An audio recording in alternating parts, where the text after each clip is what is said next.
What's up, everybody? Welcome back to another episode of 10X Recruiting brought to you by MetaView. Today, we talk to Chris Adams on the show, and Chris is one of the world's best sourcers. He joined Uber as their first sourcer before going over to Atomic as a talent partner.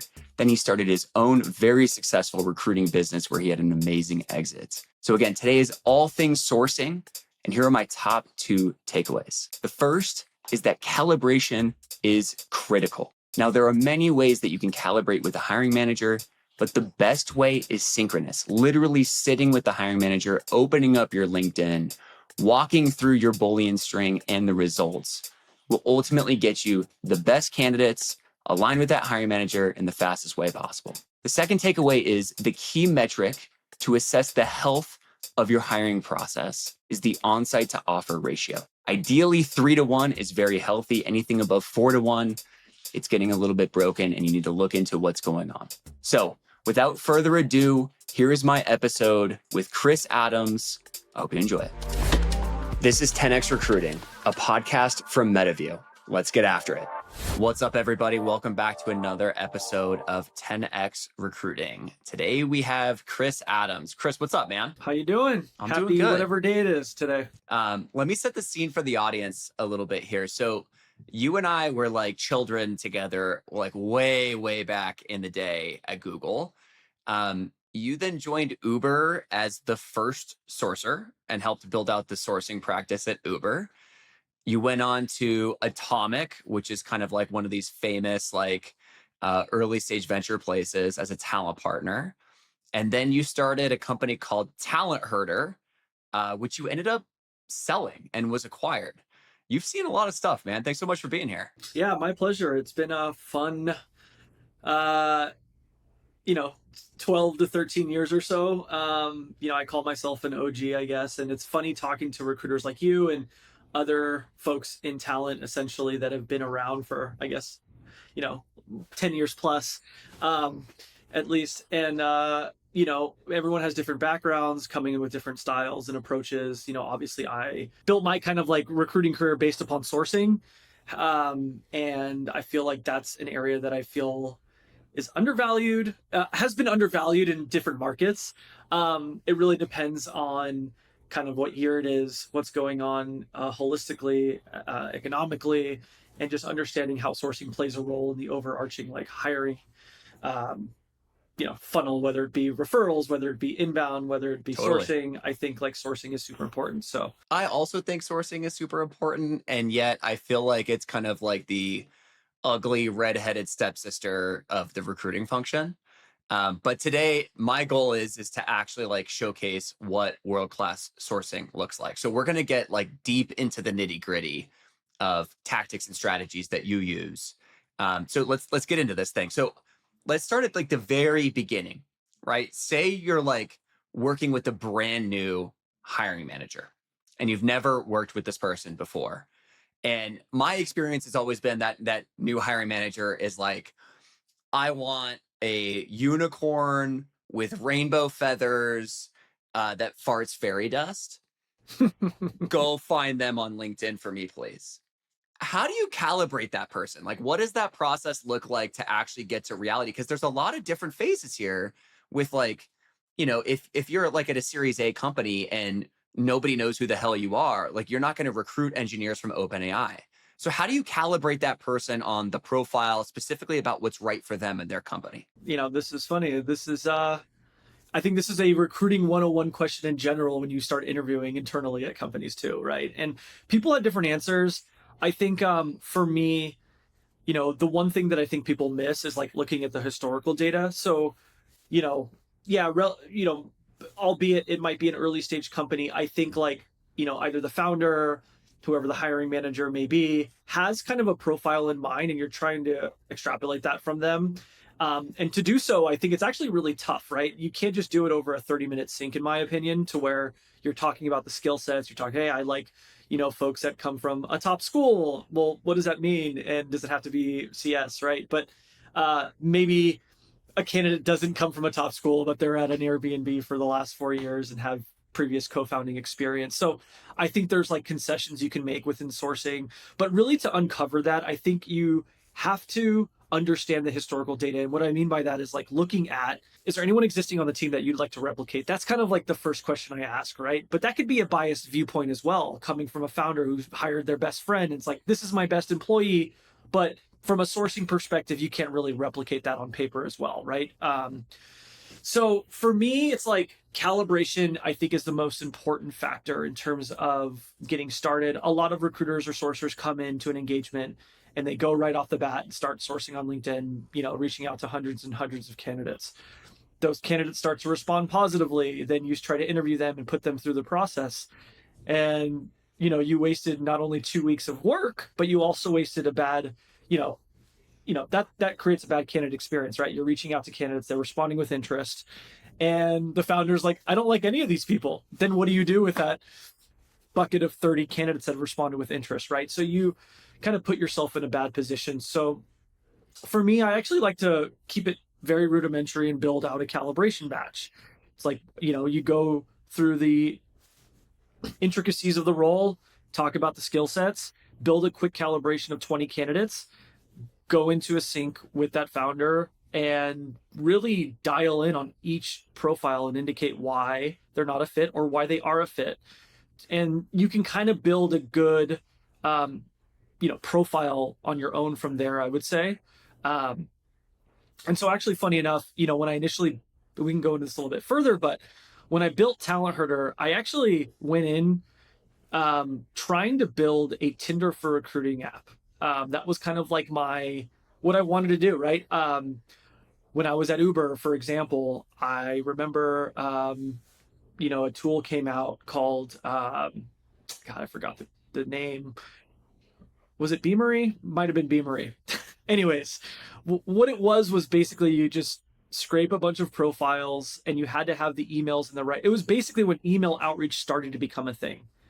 This was like on, at the probably mid-career at Uber. We started to get these email automation tools because up until that point, right, this was maybe 2015, 2016-ish. It was all LinkedIn Recruiter Outbound. There was no gem, there was no top funnel, there were no tools that really allowed you to have a separate funnel approach into sourcing. So when these tools came into fruition, I basically thought, okay, well, that's interesting, right? But you kind of have the back end covered of like the outreach methodology. But what about who the sender is, right? Like, I think that's important, right? People were getting blasted by recruiter and sourcer outreach from Uber.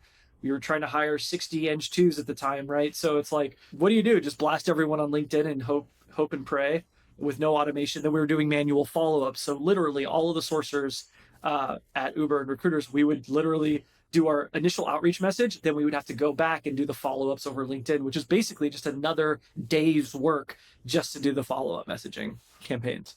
And so like what I always thought in the back of my head at Uber was be interesting if like right now I'm sending, I was working with 12 different hiring managers at the time. I would send them a calibration set of like 20 candidates each. They would thumbs up, thumbs down, add notes. I was like, it'd be interesting if there was a tool that could combine not only the kind of like Beamery, Gem, top funnels of the world from an outreach perspective, but also combine like a calibration layer on top of it. And it was like an all-in-one tool. And so I actually built that after, this is post-Atomic when I was thinking about starting TalentHerder. I went and hired an Upwork developer to build me just a quasi, one-click functionality over LinkedIn.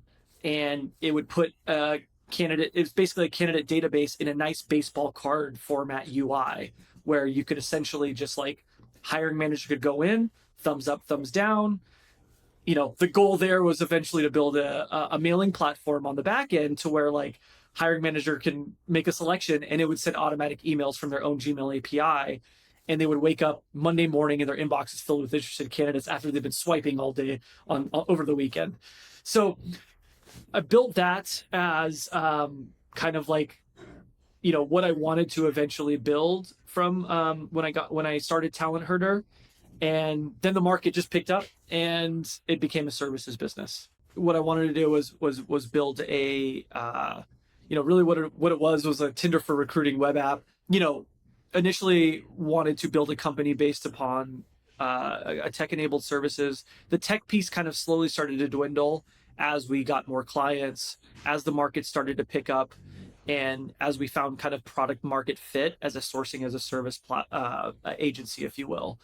And so we kind of rode that wave, right? Our model worked really well for early stage companies that just needed to hire 2 to 3 folks consistently month over month, but it also worked really well for, you know, the Grammarly Affirm size clients that really needed to push on hiring and had multiple headcount that just wanted a plug and play approach to sourcing. Let's go back to 12 hiring managers at Uber, right? Everybody wants, the second coming of the person who works 90 hours a week and is an Olympic gymnast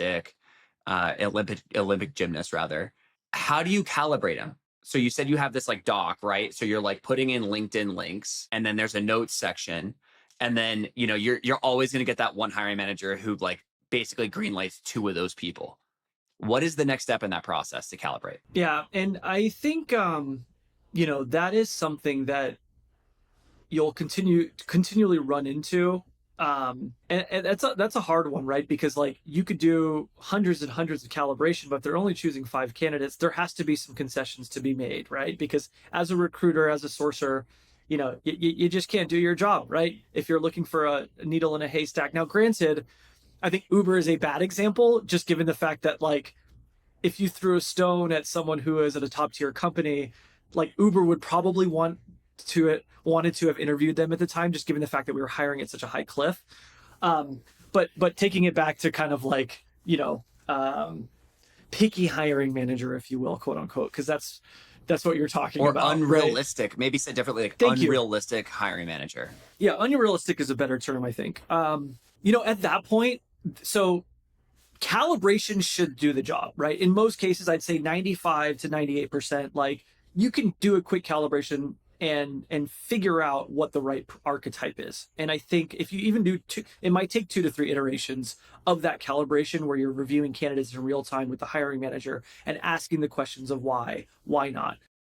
That should get you to the goal. I like the idea of doing it synchronously, by the way. Like, I think the synchronous idea is like, because I think a lot of people end up sending the doc, reading the feedback, and then being like, oh shit, like this, like they're completely off base. When like, actually, if you sit next to them, you have the opportunity to get their real-time thinking and then also calibrate that real-time thinking so it's not off into never land, and you can bring them back closer to reality. I 100%. I mean, real-time calibration, just for all you sourcers and recruiters out there, if you're sending a doc and you're getting that doc back in real time and then you feel comfortable, or not in real time, and you're getting that back and you feel good enough to go and start a search, I would double click on that just as an FYI, because I do think that the real time sync on your work from a calibration perspective,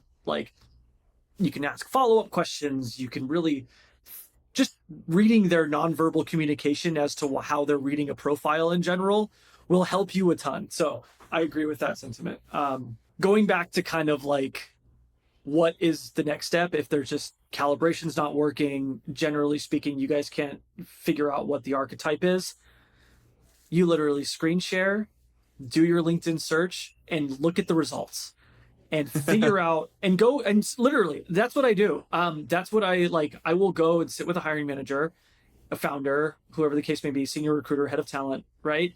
Go through a search with them and literally like put in my keywords, put in all the things that they're asking for as well, and look at the results and show them the data, right? Like, and I go back to my first point of like, look at the historical data, understand like who's in the company or like who's someone that you want to replicate. If there's no one, that's fine. But then if you can't come to a conclusion on calibration and the hiring manager still doesn't have an archetype in mind, I would literally sit there and screen share with them. All right, I'm going to put in all my LinkedIn filters. Here's what I'm doing. Here are the results. Now there's 17 people in this particular region with this particular skill set that we're trying to go after. Do you think that's enough pipeline for us to make the hire? Probably not. So then like, let's figure out what we can take out, what we can leave in, and come up with an archetype.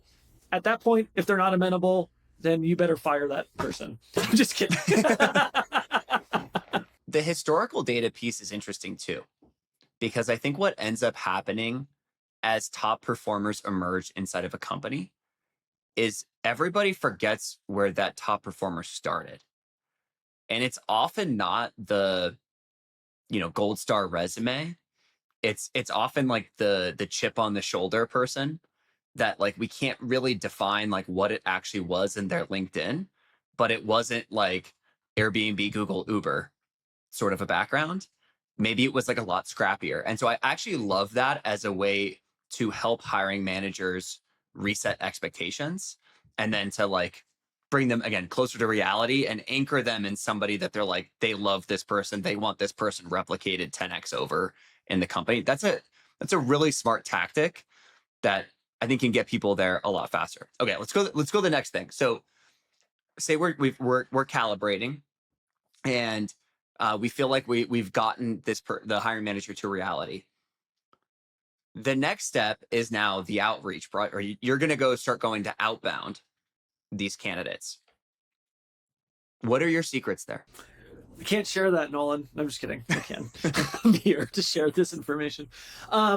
So there's so many ways to cook a chicken, right? And you'll be surprised how many approaches have been taken. Some work, some don't.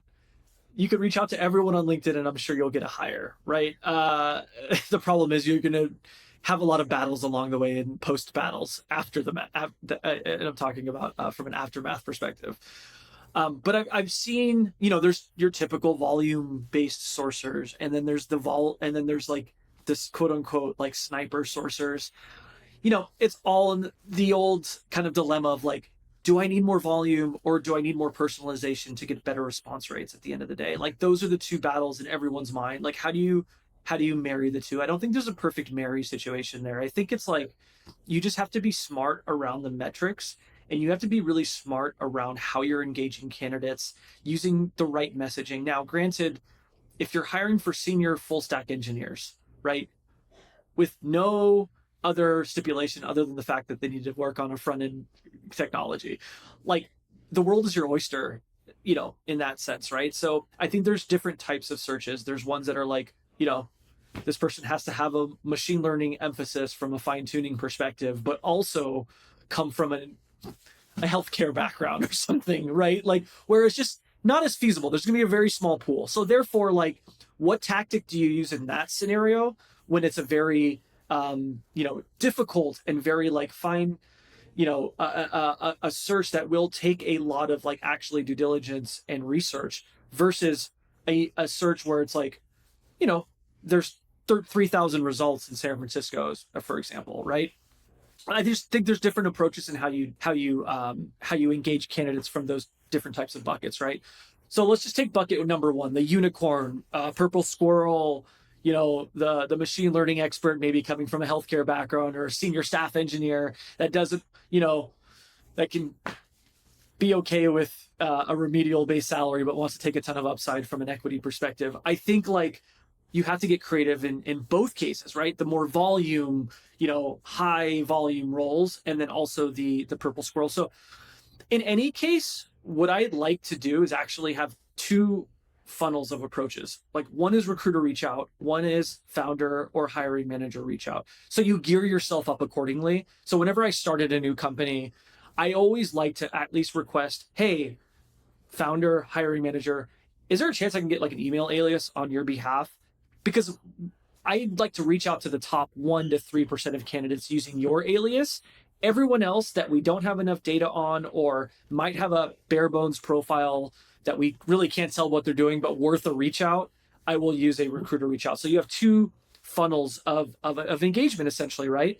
So as you're sourcing, if you find the perfect person on paper, you can do a hiring manager outreach. If you find, a good candidate on paper, but there's still questions, you do a recruiter reach out. I think in that case, you kind of cover your basis, and the response rate will be greater potentially coming from, a founder or someone in a leadership role from the company that you're working with in general. I think if you're using good, concise messaging, and I think messaging is everything, right? You could reach out to 1,000 people, you could reach out to 10 people. If you have a message that's not going to capture someone's attention, I think you're doing yourself a disservice, obviously. And I like to A/B test initially as well. Like I don't like to get out of the gates reaching out to hundreds and hundreds of candidates small subsets, see what the response rate is, and then, once you feel comfortable enough in your pitch and your outreach messaging and your cadence, then you can start to explore the volume side. So the first couple of weeks are really just exploration, right? Understanding what the profile is, how you're going to engage, what your messaging structure will look like. Give yourself time on that, because at the end of the day, you might be wasting a reach out, a crappy reach out on a really good candidate. Whereas like you could have reached out to that candidate with a great message that is going to work and get that person's attention. Okay, so like what I want to just quickly recap for the audience there, which I think is really interesting, is the notion that you have two paths here. One is that you're sending the message. The other is that it's coming from a hiring manager alias. But the caveat being on the hiring manager alias, you only have a couple of bullets to spend there, and you need to spend them wisely. Otherwise, you erode trust with the hiring manager. So say the hiring manager, and we'll talk about messaging. I'm going to click into that in a second. But say the message comes from the hiring manager, the candidate responds. You're not doing the bait and switch there to where like then you end up talking to the candidate, right? Like the expectation is the hiring manager is talking to the candidate as part of the first screen. That's correct. Yeah, and that's the goal, right? I mean, you kick off with the hiring manager. Your first question is like, what's your bandwidth like? Are you able to take, 5 to 10 informal 30-minute conversations weekly in addition to my own recruiting work? And I think that like kind of sets the tone for like a hiring manager and recruiter sourcer relationship essentially too, right? Is understanding what each person's bandwidth is. And if, and that actually, funny enough, will give you a good indication if hiring managers are motivated to recruit. Now, granted, I know people are busy, but I'm sure hiring managers and founders alike could maybe carve out like an hour and a half of their time, which is really, if you separate that by 30 minutes, is, 3 potential really good conversations that they could be having with great candidates at the forefront. So, yeah. Yep. I agree. So, okay. So like, let's go back to, let's click into messaging more. And here's what I found. I want your feedback on like how I've been doing messaging recently and what I'm finding that's working for me, and just like pattern matching over what's worked and what hasn't worked. So what typically has worked for me is I call it the trust bridge. So I'm trying to create a bridge of trust between me and the candidate with something that makes them feel safe. So 2 examples I have is when we were doing this at DoorDash. I was in 2015. We were in Palo Alto. If you didn't live in Palo Alto, you had no fucking idea what DoorDash was. And the way I established the trust bridge with candidates on cold outreach is I said, Sequoia led our seed and Series A, and Alfred Lin is on the board. That helped establish a trust bridge with the candidate because Sequoia is one of the best investors in the world. Alfred Lin specifically is like, he's on the Midas list. And if you know anything about venture capital, you know Sequoia and Alfred. The thing I'm doing now with one of the clients that I'm currently helping is I'm actually using my own background. So it was like, hey, I was like the head of talent at DoorDash, the chief people officer at Carta. I started a company. Now I'm working with this client because I think they're a winner. And so I'm trying to like establish that bridge with them to make them feel like 15 minutes on a call with me is not going to be a waste of their time. What's your feedback on that approach? This is one of the times I might disagree with you in a sense. Good. Here. Yes, I agree with you, right? If you have a company with really no brand, right? Like let's say you're pre-seed let's say you're pre-seed, seed, just getting off the ground, no branding, you have a website, a couple million in funding, whatever that looks like. Like, yes, I think to your point, DoorDash, no one knew about DoorDash in 2015 unless you lived in Palo Alto. I get that. A lot of times I think when there's that established presence that this is a real company, I think actually folks might get turned off a little bit by that are looking for more early stage and more scrappiness, in my opinion.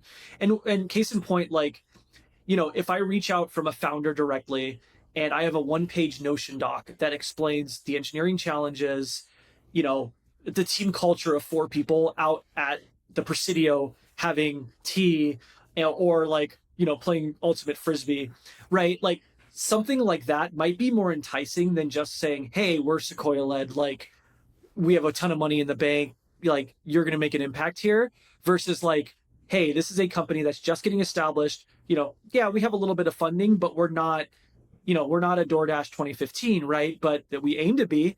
And this is why I think you should join. Literally, I think like you could use, and this is what I stress to most hiring managers and founders, is like, if you don't have a brand, like create your branding in just a one pager. I think that in itself, with short, concise messaging, that one pager is your trust, right? Like That's so good. That should be your, that should be your kind of like, recruiting pamphlet, if you will. And I think I've gotten so many candidates to respond with interest for pre-seed and seed by using a one pager, short and concise message from the founder. They have some material to read off of, not just some text saying, hey, we're founded by XYZ, because that's every other recruiting message, right? So what's going to differentiate your messaging? And I think it comes down to some of the media content within that, right? I even think like, some of these companies are building like, 1 minute video. I think that's great too, right? Like having the founder chat. Case in point, real fast, I had a bad experience with that though. There was a founder that I worked with early on in my agency career, or post Uber, but when I first started TalentHerder, he was a CTO. He filmed a 30-second video of himself talking about the engineering challenges with his leg up in a cast on the desk. Typical kind of, yeah. So we could get feedback on it, right? But so now you're getting my wheels turning. Okay, so how many messages are you sending in a sequence to a typical candidate? Yep. So my messaging cadence is such to where I like to do first message, relatively long, maybe 2 paragraphs max, maybe 1 paragraph, and then like parenthetically you have the Notion doc somewhere within there, right? So, cool. Yeah. And I think, and then every other message is kind of a push to connect. I've seen Kanye West memes. I've seen crazy things that actually work. You never know if someone's having a day or not. They might be wanting to leave their job that day, and you catch them on that second or third iteration of messaging. I think just generally speaking, you have to continually nurture the pipeline, especially if you're aggressively hiring, until that candidate says, go kick rocks. Never email me again. Yeah. Okay. Something like that, right? So you're saying like, it could be as long as like 7 messages in a sequence? I usually do 5, split over time. So, usually 3 messaging, 3 pings within about a week and a half's time frame, no more than 2 weeks. You want to get at least like 3 messages out. And then maybe what I've done is like typically sequence it out every 2 to 3 weeks as well. One additional message, usually up to about 5. The problem is that you don't even know sometimes if that's the correct email handle too. Exactly. Right? Even if it doesn't bounce, maybe they haven't checked their EDU email since they were in college, right? So, I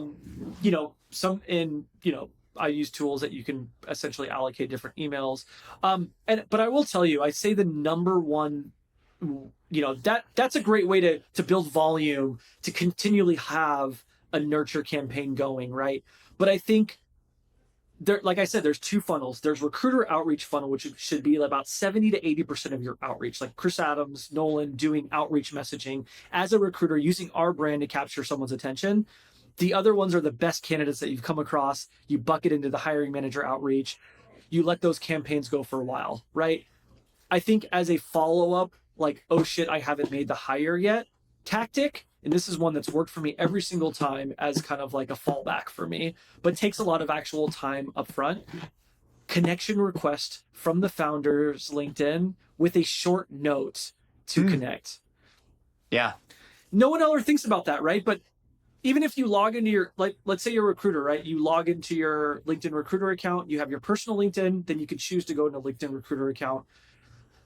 When you go into your messaging, you could see the sponsored messages. You could see your actual personal messages that are being sent to you, right? The personal messages people pay way more attention to, especially if even if they're not actively looking, they still click through that information of those unread messages. And so when someone requests a connection requests, sends a request for a connection, you also see that note, right? And then you connect with them directly, and then that message pops up as the first message in your inbox that's unread within LinkedIn. It kind of lives there in your face when you log into LinkedIn versus the in-mail messages are kind of like separated to an extent. So this has worked really well, is like you send a connection request from the founder directly to a candidate that you might have been trying to get through previous email outreach. Essentially, hey, I sent you a couple messages. Sorry to bombard you, but would love a chance to connect with you. Here's my scheduling link. Let me know. You A, get the connection request, and then you get a potential request to conversation going there. Yeah, that's good. That makes intrinsic sense. The other one that I think people skip over is the warm intro. So, it turns out the world is a much smaller place than we think. And, especially if you're working with like a connected founder, or if like one of the investors, that's involved with the company is really connected, they can often intro you to people who you want to talk to.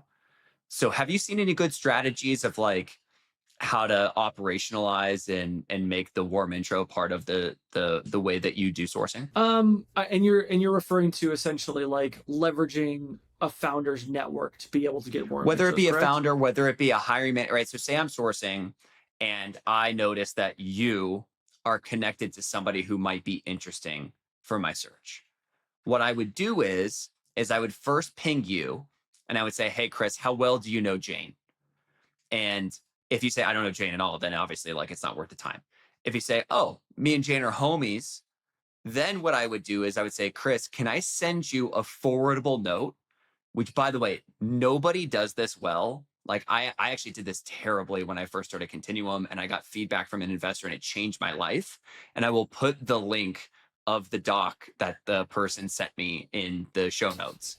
Okay. But basically it's like the subject line is like intro to Jane. And first line is, hey, Chris, thanks so much for forwarding the below note to Jane. And then it goes Jane right into the message of like why I want to talk to you.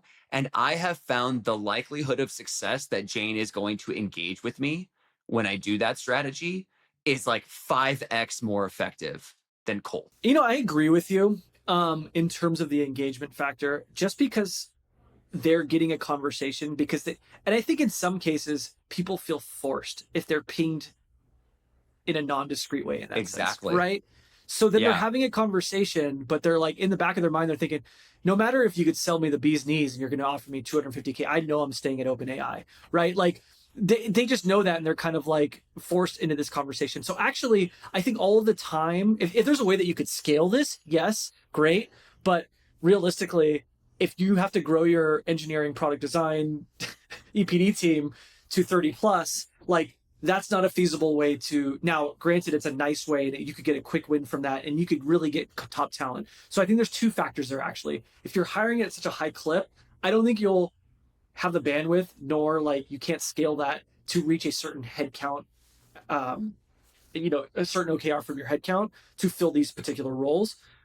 If you can, and you can build a company out of that. I know there's companies out there that were trying to build like, hey, let's peruse through your referrals and like let's find ways to engage them. But like to your point, I forgot where I was going with this, but like, well, that's the volume. That's the volume versus precision discussion, right? Like, I agree with you. If you're fast, looking, Nolan, my point was this. So so just as an FYI, like from a recruiter's lens perspective, that works really well if you're looking for really top known entity type talent that is the purple unicorn that like Jane is going to fit the job because our bar is so high as an organization. But let's say you're building an Uber for dog food company that just got off the ground, no product market fit really, just a couple of founders in a garage building something. Does it take that type of approach? Or would you rather just go and ping a bunch of people to see if they're interested? I think just because realistically, like it's going to be hard to sell someone into a particular type of company. So if you're taking the time to go out and like find a new unique way to find this like basically be a sharpshooter and like use this approach, I just think it'll deter from all the work that you could be doing to ping people, software engineer, parenthetically, and dog lover, that should be your search. You could probably get like a lot of ROI from just that search in itself. Good point. I think you're right. And I think that's maybe like talking about roles, like when you're talking about just kind of like general full stack engineer or exec Yeah. recruiting, Yeah. right? I think exec recruiting is going to require a much more handheld process to get the people who you really want on the phone, because there's just fewer amounts. Yeah, and my experience is not in like I've hired for exec roles and founding engineers, founding talent, but like when you're dealing with CMOs and CTOs of Series C and D, it's a different type of ball game, in my opinion, in terms of the way that you engage. So that approach right there, I think, is case in point, like a great exec search, purple squirrel like way that you can get a really high ROI and clip. But then again, like to my point, right? Um, a lot of times I think people might feel forced into those conversations and it might not necessarily be an ROI. Maybe you A/B test it, right? It's like, hey, I have 5 intros using this methodology. Did any of them work out in terms of next steps? Yep. Got it. Okay. Let's talk about just the sourcer role in general. So what I'm currently seeing is, call it early to mid-sized companies are not hiring sourcers. They are hiring full stack recruiters with the expectation that that person also is sourcing.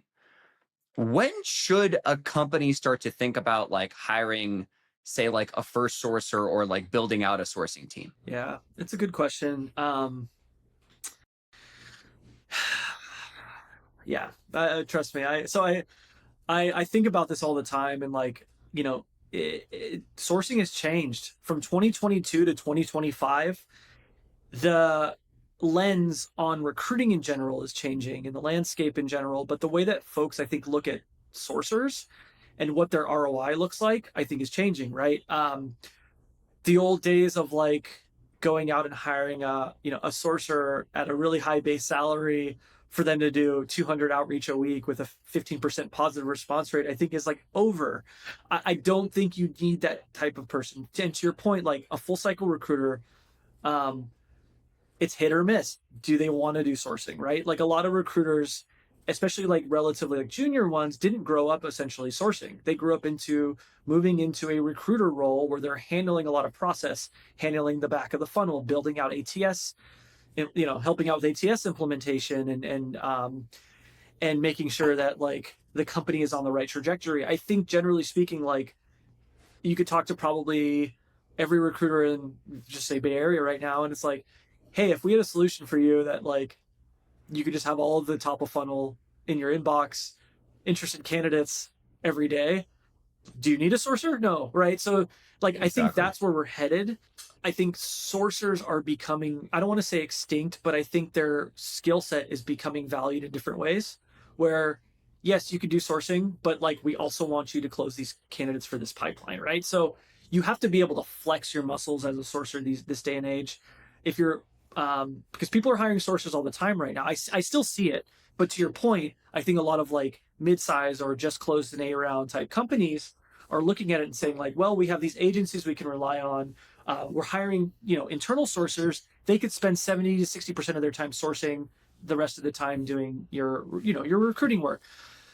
I just think that like recruiters don't want to source, right? At the end of the day, I think it's becoming more prevalent that like recruiters are starting to become, uh, valued at other parts of their job in terms of like, and they want to focus on the candidate side versus the kind of heads down, sitting in a cafe, reaching out to 500 candidates. Yeah, but just because they want it doesn't mean so my take is on the other side for companies is that the expectation is the recruiter has to do everything. And that's been especially true as like recruiting budgets have been hammered because there's just fewer people to do all of the different required activities. So that's kind of what I've been seeing. And I feel like where the puck is going is sourcers aren't going extinct for late stage companies. But I think for early and mid stage companies, when there is a big push, those companies are much more likely to rely on outside sourcing to help build more of the pipeline required, because it's just the math doesn't math. Like you need numbers at the end of the day, and hiring a sourcer for, multiple hundreds of thousands of dollars, I don't think makes a lot of sense in today's economy. I agree. I do think that the way like recruiting is in a weird inflection point right now with AI being incorporated, with ChatGPT and Claude, and I use these tools on a regular basis for like messaging and things like that. But I can envision a world in which you put in a query and it just spits back like it prompts you with the best candidates for your particular role. Now, granted, like how you engage them and all of that, like that's still going to be the recruiter's responsibility.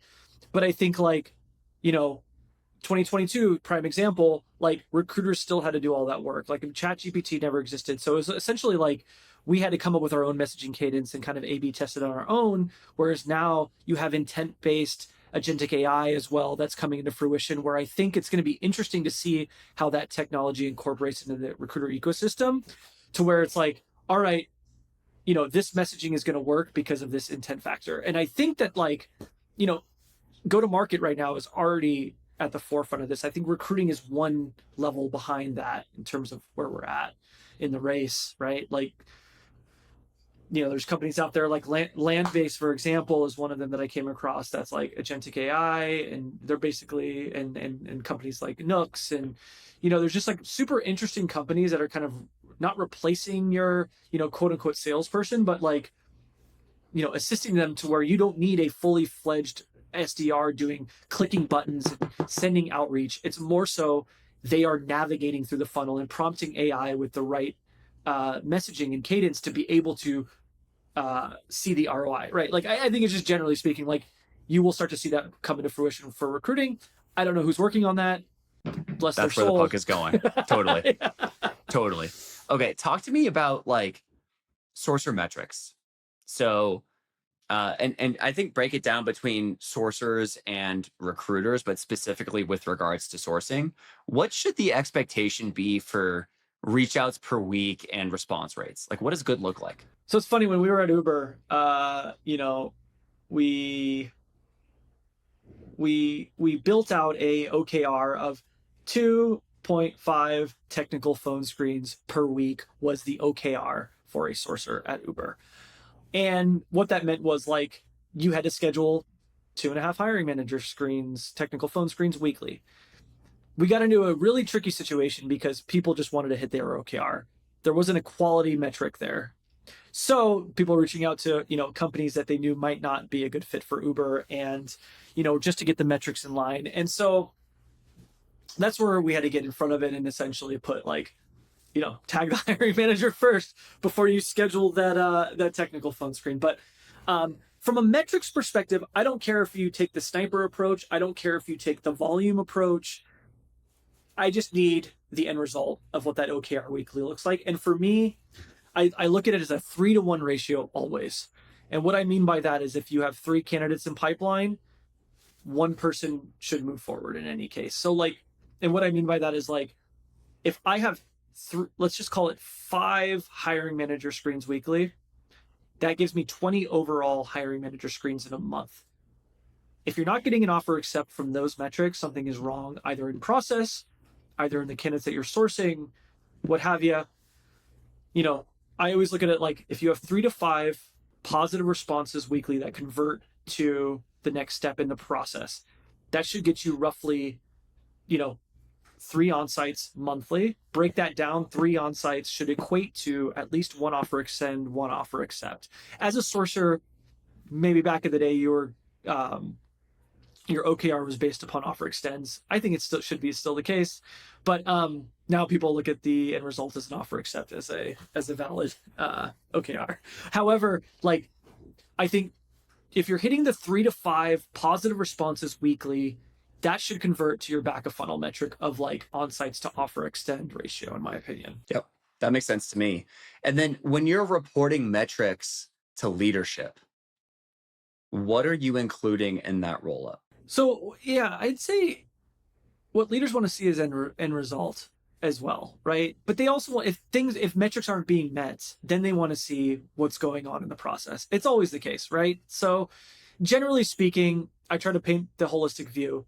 Total outreach numbers, outreach metrics, total response rates, positive response rates, how those positive response rates, I think the biggest factor is recruiter phone screen to hiring manager screen and whether those move forward or not. That's like the biggest metric you can index on, because then that equates to the quality metric from the recruiter or sourcer side, if you will, right? Are my recruiter screens being converted into positive technical phone screens that get moved to the next step in the process? And I think that is like the number one metric that you need to index on as an organization to understand, like, if a recruiter or sourcer are actually like are not wasting their time, like, are they actually putting their time into quality sourcing and quality screens? Because if those screens aren't being converted, then there's no point in actually reaching out to those people. So at the end of the day, you have to look at that metric. And I think that metric is probably the most important in my eyes. And I try to relay that to leadership as, hey, if my screens are converting into positive technical phone screens that are moving through the process, whether a candidate gets to on-site or offer is not my responsibility, right, as a sourcer, because my job is to provide great candidates at the top of the funnel that convert from the hiring manager's perspective. Yep. The thing you said in there that I think resonates deeply with me is that you actually have to explain the metrics and the metrics that really matter, because it's really easy to just like send over the Google sheet and say like, here's all the shit I did. But if you're not actually walking through specifically like the hiring manager, sorry, the technical phone screen to on-site stage being important and why that's important, you can't expect leadership to understand it, because typically nobody does. It's the same at every single company. Every single time they go through this for the first time, everyone's just trying to dial it in. And the only way they can actually dial it in is if you are their Sherpa and you're showing them what matters and explaining why. Great point. Yep. So, Chris, this was a blast, man. Thanks so much for joining us today. So much fun. I appreciate it, Nolan. Thanks for having me on.